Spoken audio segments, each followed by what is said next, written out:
Why did my glutes flatten after birth? I've never been the bubble butt type, but I stayed active and consistent during my pregnancy. We're going to be diving into this and so much more.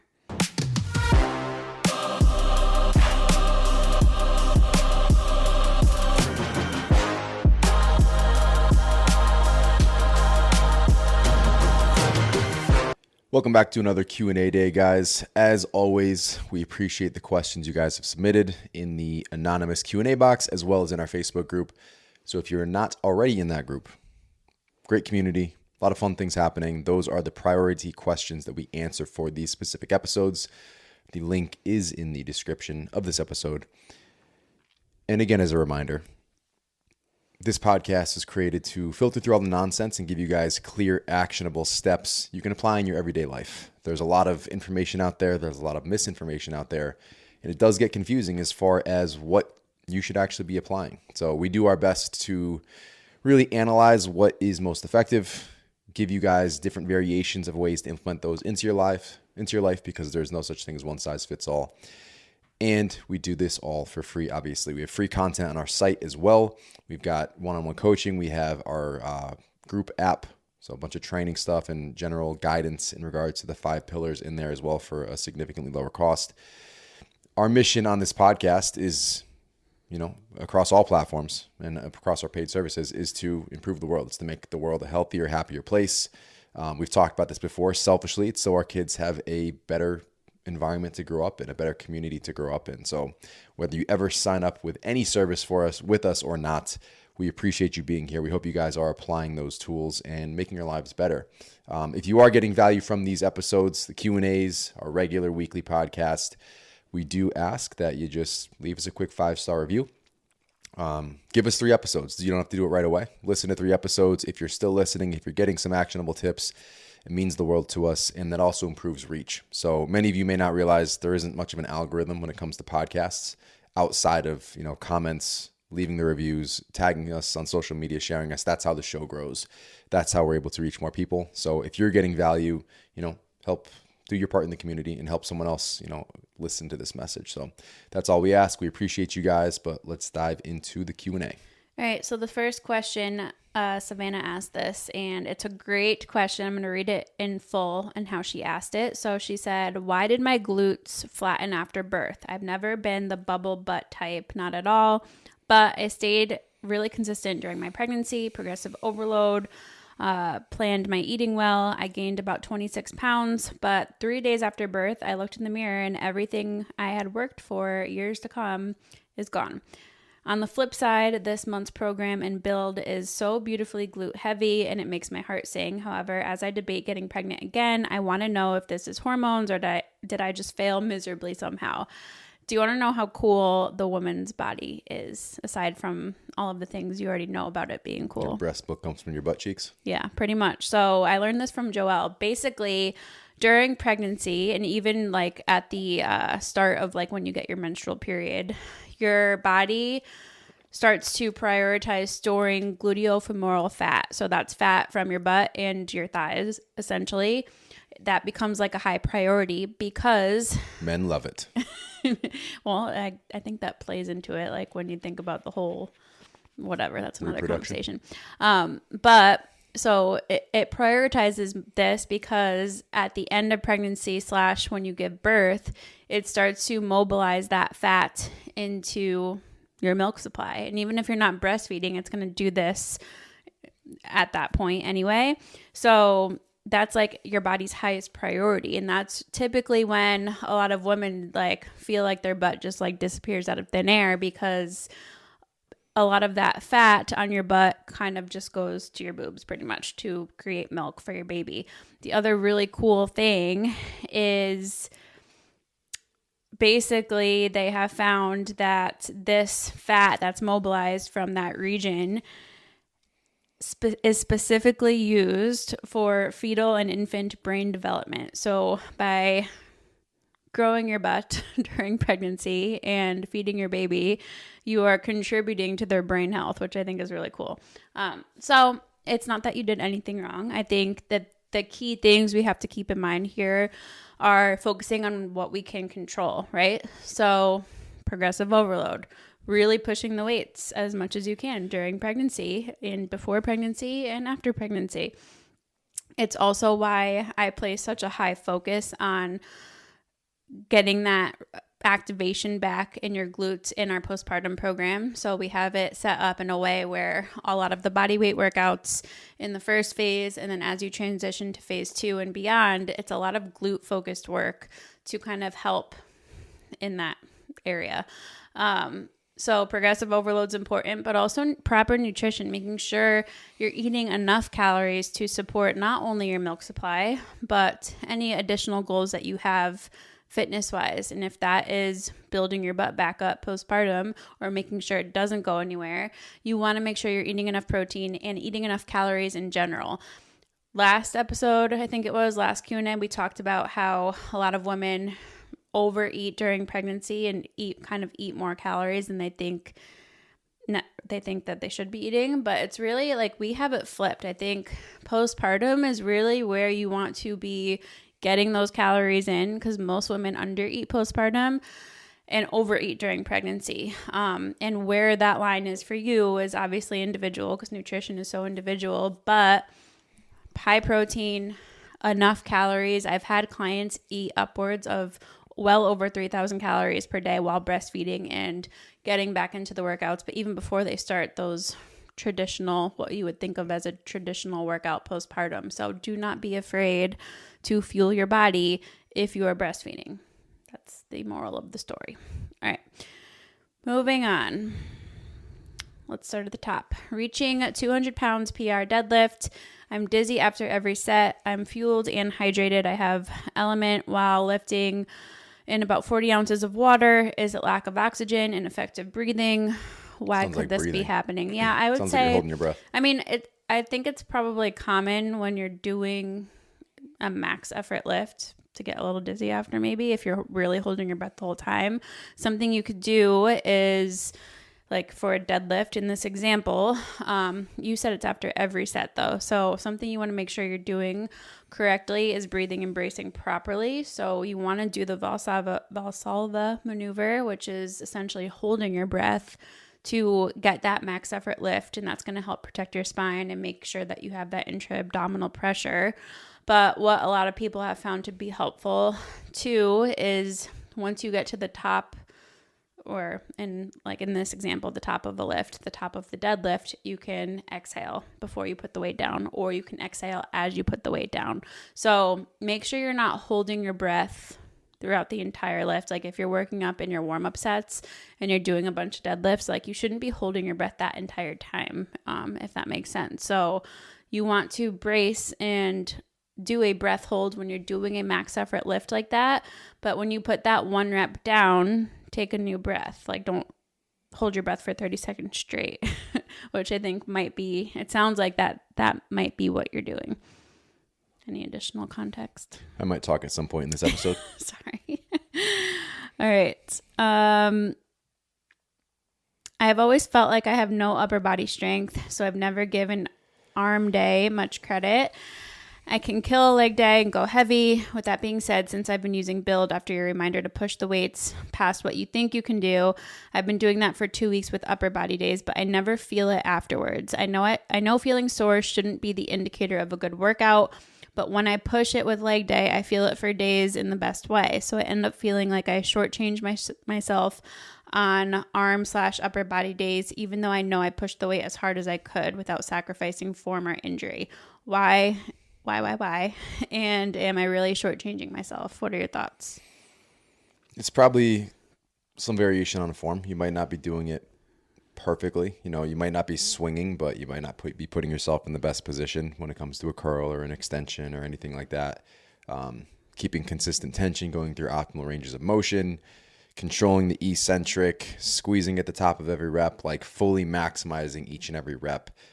It's easy to, especially on something like a curl, to kind of slightly change with the elbow flare a little bit or just a suboptimal position, and kind of take away the emphasis from the bicep and kind of drag it into the shoulder. So one cue that I've utilized for biceps to kind of keep things in order is kind of like you do with bench press, where you retract your shoulder blades. You kind of do the retraction and come down and that should remove a lot of the shoulder engagement. And then from that point, a slight forward lean, elbows slightly in front of your body, and just keep them tucked at your sides. And then really focus on coming all the way to the top. And then the forward lean is so that when you go down to the bottom, like you're not losing tension at the bottom of the rep. So a lot of the beneficial tension is going to come from that point. I remember you did that, like you were watching me do curls one day and you kind of like cued me to do that and like poked my back. And when I did pull my shoulders back and down more, and like I did feel it a lot differently. You got to cut the weight by like that's half. Coming, yeah, oh yeah, and that's coming from someone who's been lifting for 10 years now. So there's always an opportunity to improve your form. I agree with you there. I think just as a general overview too, like women especially, like we're not pushing as much weight on upper body day as we are on our lower body days. Like comparatively, like obviously you're not going to be overhead pressing 200 pounds if you're squatting 200 pounds. So I think it's all relative. I'm typically not super like beat up after an upper body day either, but again, like you said, it doesn't mean you're not seeing progress if you're not super sore after every session. But I totally understand what you mean about wanting to just feel like like something is happening. So I would slow down those eccentric portions of the movement, so the lowering phase, and really, really focus on that mind-muscle connection as much as you can. So depending on what the movement is, like really focus on whatever muscle that you're working for that movement. And I think that alone can make such a big difference. I think sometimes we kind of it's not even that we're coasting through, like we're pushing weights, but at the same time, like if you're not thinking about what you're actually doing, that can significantly impact things when it comes to hypertrophy. And it's also very easy to underestimate or overestimate the intensity you're at. When we go back to saying, ideally 1 or 2 reps short of failure, that's really hard, and the form starts to suffer before that, and you could do more, but form just starts slacking. You remove the tension. We're not really getting to that point. So just focus on taking, if you're at this point, I would take a couple sets to failure to see what that truly feels like, and then next week scale back a little bit so you're actually getting to where you need to be as far as intensity. All right, this is from Melissa. I follow the pre-workout warm-ups in the app. Curious about post-workout or rest day recommended stretches / mobility training. Also would love your thoughts on forms of massage, including scraping, sidekick tool, etc. This is a great question. So personally, I'm somebody who is pretty flexible, like just, I don't want to say naturally, but like I've worked up to good range of motion. I'm generally a flexible person. So I personally don't need to do excess stretching on top of my workouts, which true mobility comes from getting strong in those deeper full range of motion, right? Flexibility, just that, like being able to, for example, touch your toes or put your palms on the floor. Josh cannot do that. That is more of like the passive side of things, if that makes sense. So that is something that you can do post-workout. If you want to improve your flexibility, you can do it later in the day. It doesn't have to be like directly post-workout. So it can be something you include if you have a goal of improving your flexibility. Mobility, or that really should be something that you focus on during your workouts, is getting through those full ranges of motion while under load. And then my thoughts on like massage, scraping, all that stuff, like I could be better at doing those things, but for a while you were going to like, what were you doing? I can't come within a foot of my toes most of the time. Like I've gotten I know, better, but you were doing a lot of those. I did the deep tissue for, a couple months every week in the hopes that like I could kind of loosen up my hamstrings a little bit, my glutes, like the whole area. It didn't do anything for me. So now it's like more like improving circulate. Like I don't see any mobility improvements from that. Right. I've done Graston, the scraping technique, when I was having shoulder problems, and on my ankle. I've got a busted ankle from a basketball injury a while ago. Didn't see a ton with that. Granted, everything is obviously person by person. I personally did not see benefits from either. And I think it's something where if you enjoy doing it and if it feels good, then it's not going to be harmful. Oh, for sure. Go for it. I'll still go for massage. But does it need to be included weekly or like monthly? It's not a need. I think you can see a lot more return on your investment by focusing on truly pushing your mobility via workouts Just my opinion. Okay. 2 questions from Miranda. How do you build your meals and snacks to help balance and regulate your blood sugar properly? Meal timing. So typically 3 to 4.5 hours. That's going to give you enough time to have your stomach fully empty and go through the, forgot the mechanism name. Just as it's like a natural stomach scrape. Do you remember? We've talked about it before. Having a brain fart. I half listened to what you said, but no, I don't know. So that you want 3 to 4.5 hours. You want your stomach to fully empty. That's where a lot of the scraping of the dead cells, and if you can go through that and have that period of time in between, it helps significantly reduce instances of SIBO. So bacterial overgrowth, we're improving the balance of bacteria, the good stuff. We're getting more of the good stuff, clearing out the bad stuff when you do that. You also want to make sure that you are balancing a protein, carb, and fat at each meal. So that's very important the biggest, for balancing blood sugars. Yeah, that's huge. I think a lot of people tend to snack and eat things that are very high carb and fat, or one or the other, and low in protein. And that right there can be a recipe for disaster when it comes to your blood sugar. So make sure that you have enough protein, carb, fat, and fiber in each of your meals. If it's just a quick little snack you're having to tide you over, I still try to get as much protein as I possibly can in that. So that would answer that question as far as blood sugar. And then your second one was tips and thoughts, advice on health and fitness and wellness to set yourself up for trying to conceive. What can or should you be doing pre-conception? I've talked about this before. Pre-conception and trying to conceive, the health things that you should be doing is just general health things. All of the things we talk about on this podcast all the time. 5 pillars: training, nutrition, mindset, movement, habits. Yep. It's just a lifestyle. It's literally that is, there's no special preconception diet, in my opinion. Literally focus on just becoming the optimal, healthiest version of yourself. And you're going to be doing that by resistance training at least twice per week, a few cardio sessions in there, work your way up to 150 minutes per week of low intensity, or slightly less of if you're doing more high intensity. Nutrition wise, make sure that you're fueling yourself optimally. So protein, like we answered in your first question, balanced meals, enough protein throughout your day, enough calories. Don't be under eating for months and months and months. Just kind of dial that in. And then mindset, a few quick tips there. Just get in the habit of either doing some sort of mindfulness or gratitude journal daily. What else we got? Movement. How many steps per day should people aim for?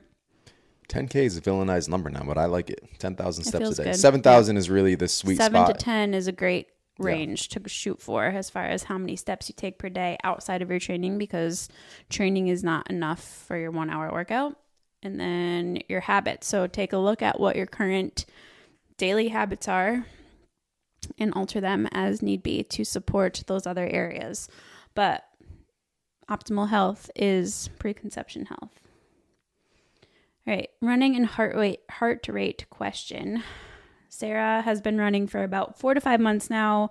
When she does easy runs, her heart rate still goes into zone 3 regularly. And she said at which point I walk until it hits back down to zone 1, and then I jog until it gets back to zone 3.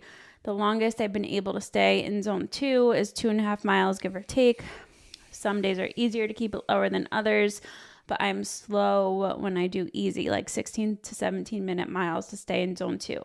Do I just keep doing the walk run situation indefinitely? I'm officially 12 weeks out from my first half marathon, so I'm starting the begin half program.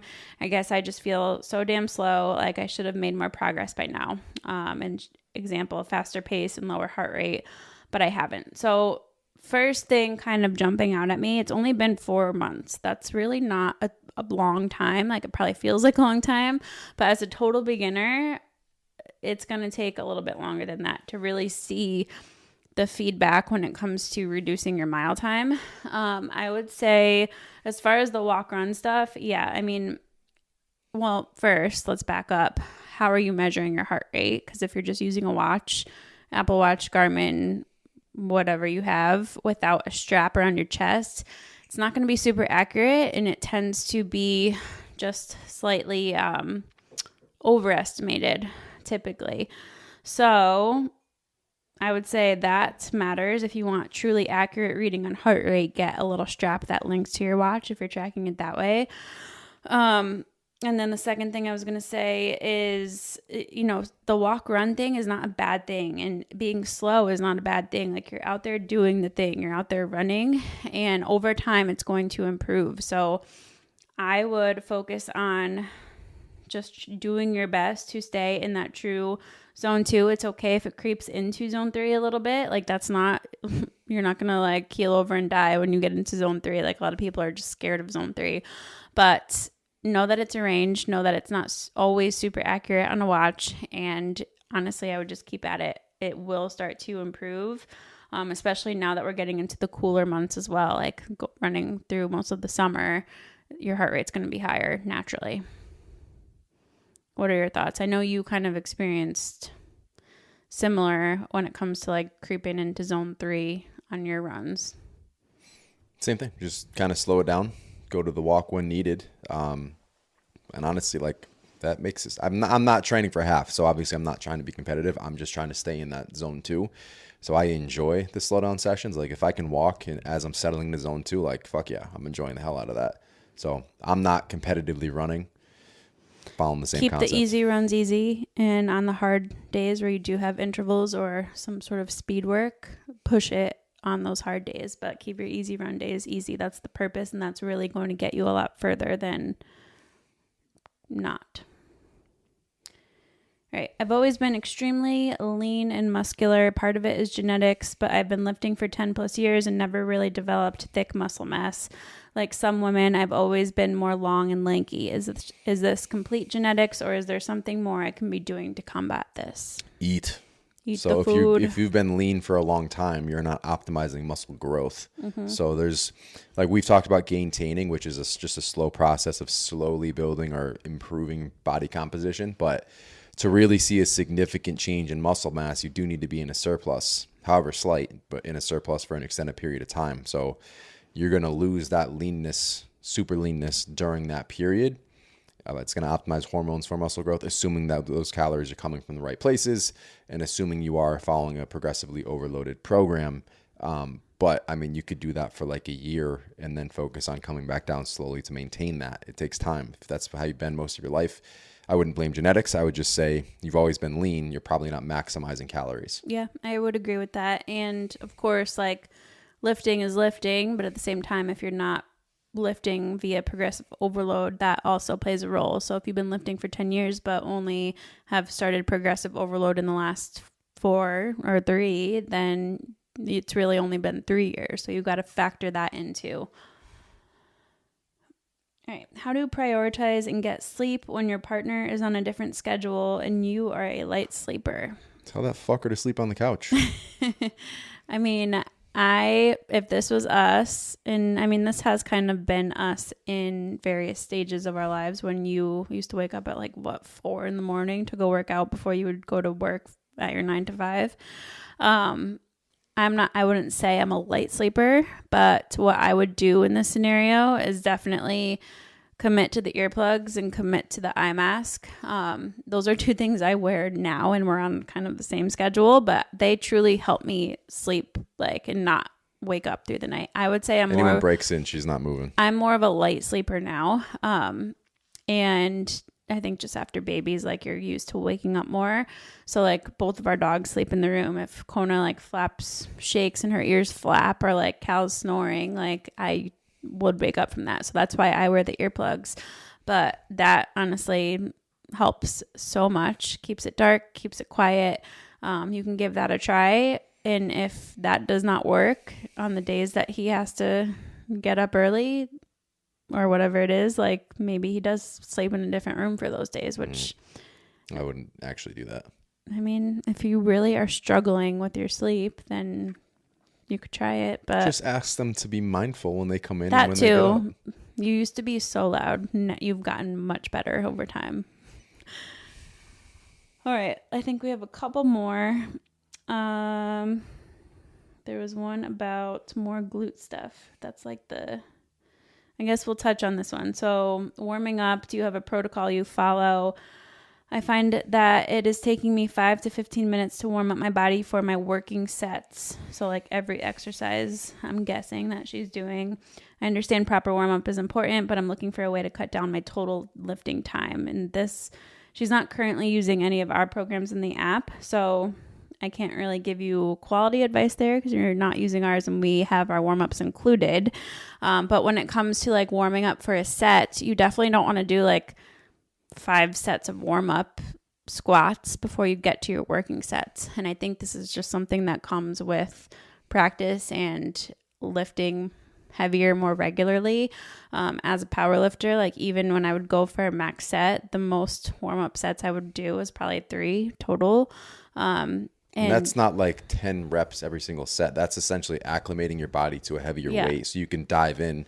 Your nervous system is ready to go at that heavy weight and doesn't feel like you're pulling a truck. Yeah. So for example, if I'm squatting, like let's say I'm doing a trip, like my goal working sets is 3 sets of 3 for the day. So triples. I'm going to start by doing 1 set of 10 at like 135, and then I'll bump up to 185 for maybe 5 or 6, and then I'll work up from there. But I kind of have an idea of like where that working set number range is, and I'll kind of make my jumps from there. But it's not like you shouldn't be just adding 10 or 20 pounds for each warm-up set. That's a waste of time and energy. And fatigue is going to build up. So even what you just said, I feel like I am more conservative in that regard. You might have that one higher rep set, but from there it's like just feel the weight and move on. Yeah. All right. Is it possible to build and grow glutes while you're pregnant? Of course, overall health and being active is the goal for any pregnancy, but curious if muscle building is possible in similar ways. Yeah. I think pregnancy, I think I've said this before too in my last pregnancy, but pregnancy is really an optimal time to put muscle mass on because you're likely eating in a slight surplus at some point. And I personally can push weight hard during pregnancy. Mass moves mass. You're obviously gaining some weight. Don't be afraid to really push it in the gym. But there's no reason why you shouldn't be able to build muscle wherever you want to build it on your body while you're pregnant. I think we might have had one in our little anonymous app that we have up, the link that you guys can, this was from like a few weeks ago, so sorry, forgot to look. Best advice on building strength through pregnancy. Lots of pregnancy questions, guys. That's great. Not great for Josh, but calorie increases with trimesters, etc. My first 2 pregnancies left me with minimal muscle mass, and I've worked so hard to get where I'm at. I'm kind of like, I feel like I'm on repeat today, but just progressive overload, following an efficient program, pushing the weight hard, and eating enough food. Like pregnancy or not, when it comes to building muscle, those are the 3 most important things. So if you're doing those things and lifting at the right intensity, you're going to gain muscle. You're going to see progress. So, I mean, there's no reason to not do that. Calorie recommendations per trimester we covered in the last podcast. Not the one with Coach Robin, but our last Q&A. So you can tune in there. But it really just, it's no different than building muscle when you're not pregnant, in my opinion. That's it. Where can they find you? I'm at Alessandra Skutnik. I'm at Josh Skutnik. Everything else is linked in the show notes.